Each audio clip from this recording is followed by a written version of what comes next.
est une ville vraiment impressionnante. C'est tout d'abord sa taille qui interpelle.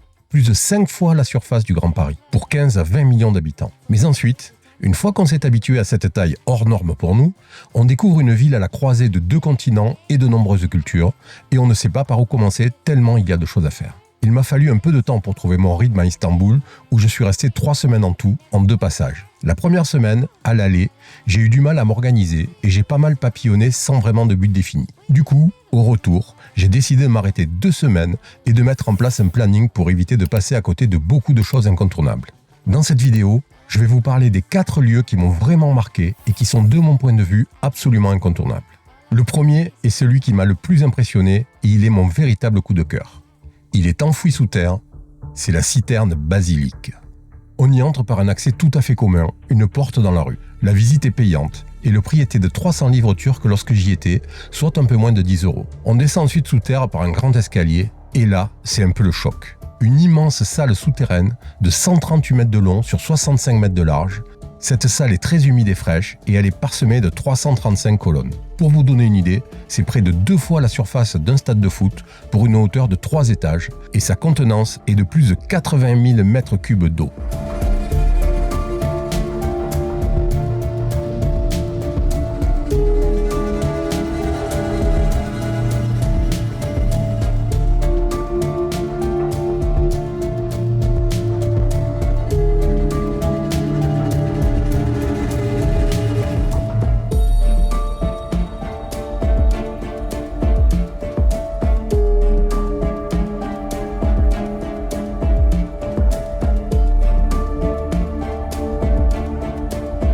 Le contraste avec l'extérieur bruyant, agité et citadin est total. On entre là dans un espace calme, tamisé et presque mystique. Ce sentiment est d'ailleurs renforcé par une ambiance sonore très particulière et un éclairage changeant aussi bien en couleur qu'en intensité.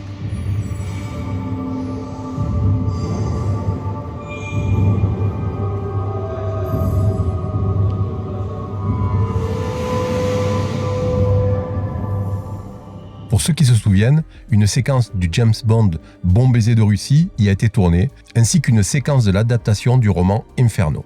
La citerne basilique a été construite au VIe siècle sur ordre de l'empereur byzantin Justin Ier. Elle était destinée à alimenter en eau le palais impérial de Constantinople et quelques autres bâtiments. Elle est la plus grande des très nombreuses citernes souterraines de la cité. Les saisons étant très contrastées en pluviométrie dans la région, il était nécessaire de stocker l'eau abondante en hiver pour la rendre disponible en été.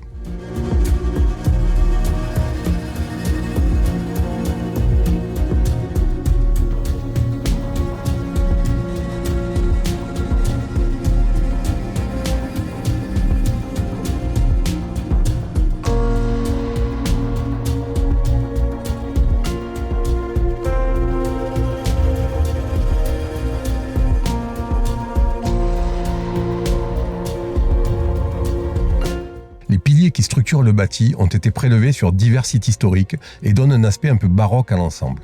La citerne a été adaptée et ouverte au public dans les années 80, puis totalement rénovée en 2022 pour devenir un musée d'art moderne et est devenue un haut lieu du tourisme à Istanbul, tout en restant plus intimiste que les attractions phares de la ville. Selon la période où l'on s'y rend, on y croisera diverses sculptures et scènes d'art moderne, mais dans tous les cas, le lieu en lui-même vaut très largement le détour. Ne ratez pas les 2 colonnes posées sur des socles à l'image des têtes de méduses, figures mythologiques grecques censées transformer en pierre tous ceux qui les regardent. J'y ai cependant survécu. Après s'être reposé et ressourcé mentalement à la citerne basilique, on est fin prêt pour partir à l'assaut d'un lieu extrêmement agité selon l'heure de la journée, à savoir le Grand Bazar d'Istanbul.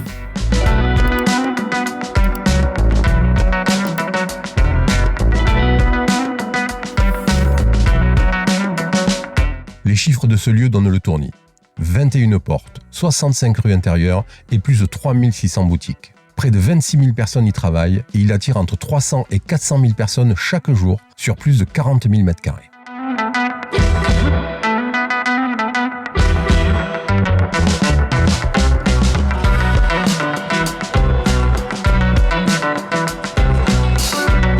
Comme toutes les structures de ce type, on y retrouve de véritables quartiers à thème.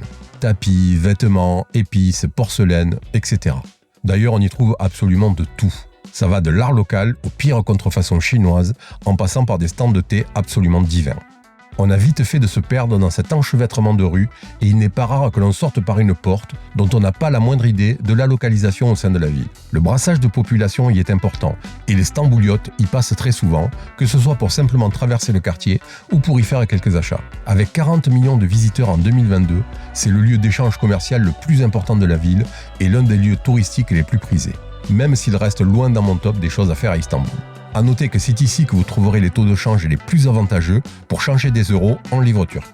Après l'agitation quasi infernale du Grand Bazar, il est temps d'aller s'apaiser dans la mosquée Hagia Sophia, au passé extrêmement tumultueux.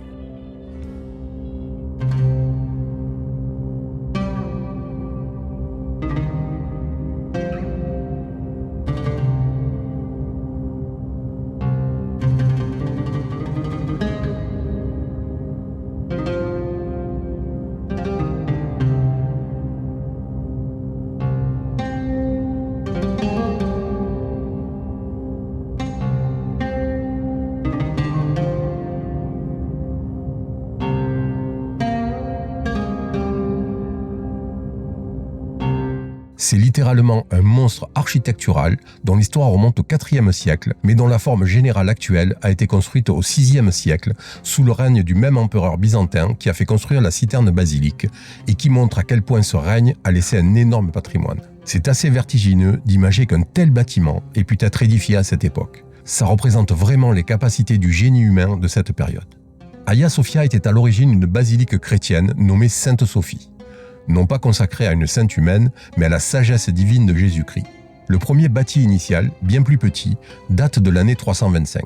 Depuis, elle a connu une histoire extrêmement compliquée, faite d'agrandissements, d'incendies, de pillages et de reconstructions. Mais surtout, cette basilique chrétienne a été transformée en mosquée en 1453, immédiatement après la prise de Constantinople par les Ottomans.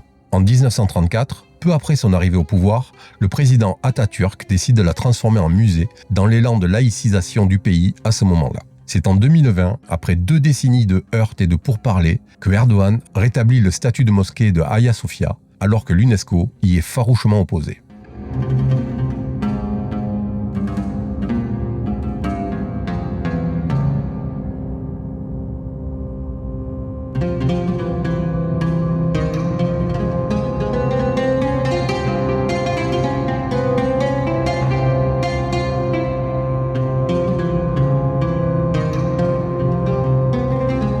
J'ai eu la chance en novembre de pouvoir entrer au rez-de-chaussée de Hagia Sophia lors de ma première escale à Istanbul.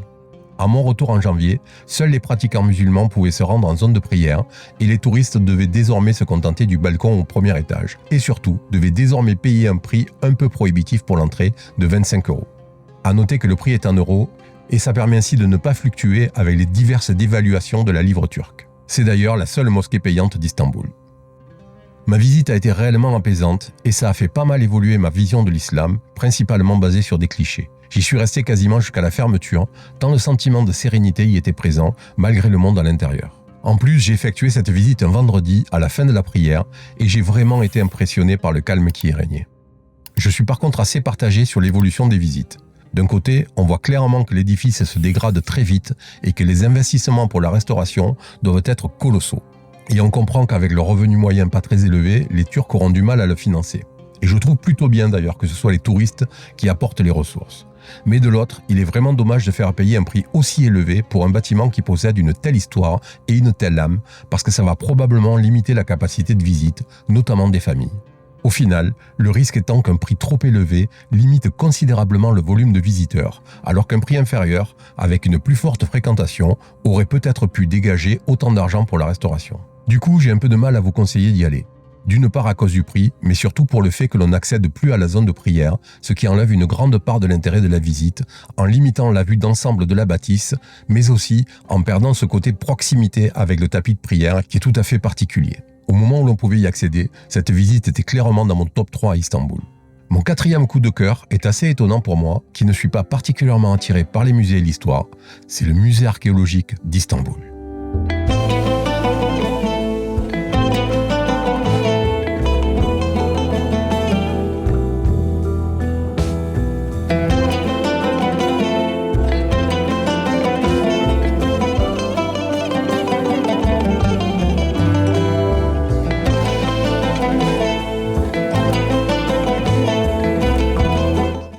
pas prévu de m'y rendre initialement et c'est une discussion avec des voyageurs sur l'aire de camping-car qui m'a convaincu de modifier mon programme. Et bien m'en a pris, tant ce musée est intéressant et bien conçu. Il faut dire que le passé multiculturel de la ville et de la Turquie en général se prêtait bien à être mis en scène dans un musée.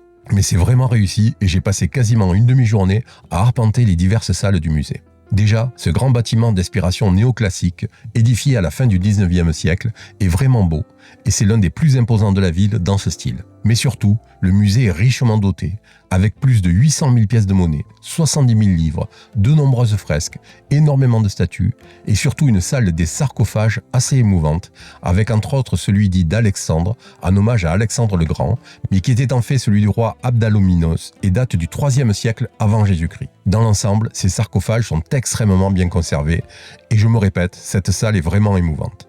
Ce musée couvre une bonne partie de l'histoire de l'Anatolie et de Constantinople, des Hittites aux Ottomans, en passant par les empires intermédiaires, des Byzantins notamment.